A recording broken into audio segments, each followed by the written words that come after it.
सर्वसामान्यांच्या हक्काचा आवाज जागर जनस्थान। जम्मू काश्मीर येथील पहलगाम येथे झालेल्या हल्ल्याचा निषेध तृतीयपंथीयांकडून करण्यात आलेला आहे। यावेळी पाकिस्तान मुर्दाबादच्या घोषणा देखील देण्यात आल्या। जम्मू काश्मीर मधल्या पहलगाम येथे दहशतवाद्यांनी निरपराध पर्यटकांवर केलेल्या हल्ल्याचा प्रेरणा बहुउद्देशीय संस्थेच्या तृतीयपंथीयांकडून निषेध नोंदविण्यात आला। यावेळी पाकिस्तान मुर्दाबाद, पर्यटकांवर हल्ला करणाऱ्या दहशतवाद्यांचा धिक्कार असो आदी घोषणा देत मागण्यांचे निवेदन जिल्हाधिकाऱ्यांना देण्यात आले। यावेळी प्रेरणा बहुउद्देशीय संस्थेचे पदाधिकारी मोठ्या संख्येने उपस्थित होते।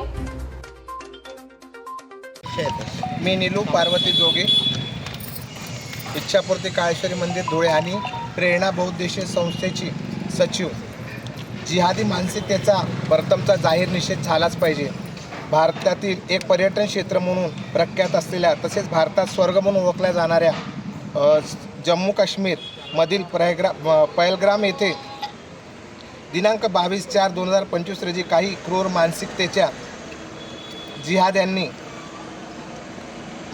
दहशतवाद्यांनी अतिरेकी हल्ला केला व त्यात 27हून अधिक निष्पाप हिंदू बळी गेले व काही जखमी व घायल झाले आहेत।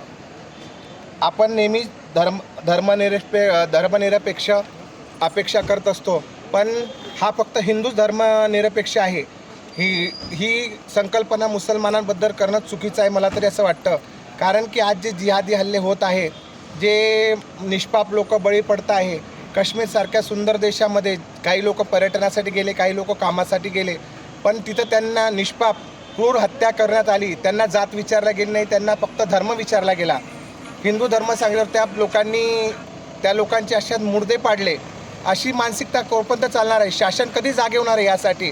आणि कधीपर्यंत राजकारण पॉलिटिक्स असा वापर करून हे कधी थांबणार आहे? हे आमची या शासनाकडे गुहार आहे। माहीत आहे का, आपण जेव्हा सेक्युलरिझमचा विषय येतो तेव्हा फक्त हिंदूकडून अपेक्षा ठेवतो की त्यांनी सेक्युलरिझम पाळलं पाहिजे, पण अक्षरशः हिंदूच हा सेक्युलरिझम का बरं पाळतो?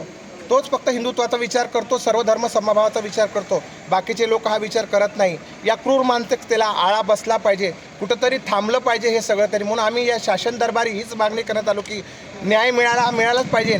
जी क्रूर माणसे जिहादी हल्ले आहे ते थांबलेच पाहिजे आणि जे अतिरेकी आहे, ज्यांनी आपल्या निष्पाप लोकांचा बळी घेतला आहे, त्या लोकांना सुद्धा ठार मारण्यात आलं पाहिजे। त्यांच्या कडक अशी कार्यवाही केली पाहिजे आणि असे हे हल्ले थांबले गेले पाहिजे।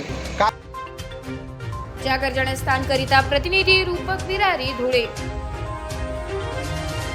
नाशिककरांना सूचित करण्यात येत आहे की 2025-26 या वित्तीय वर्षाचे मालमत्ता कराचे देयके मनपाच्या संकेतस्थळावर उपलब्ध करून देण्यात आलेली आहेत। त्यानुसार मालमत्ता कराची एक रकमी आगाऊ भरणा व ऑनलाईन भरणा केल्यास विशेष सवलत देण्यात येणार आहे। चालू वित्तीय वर्षाचा मालमत्ता कर एक रकमी भरल्यास एप्रिल महिन्यात 8% सूट, मे महिन्यात 6% सूट, जून महिन्यात 3% सूट मिळेल। तसेच ऑनलाईन पेमेंट करणाऱ्यांसाठी 5% किंवा 3000ची सूट मिळेल। नाशिक महानगरपालिकेच्या कर आकारणी विभागाद्वारे जनहितार्थ प्रसारित।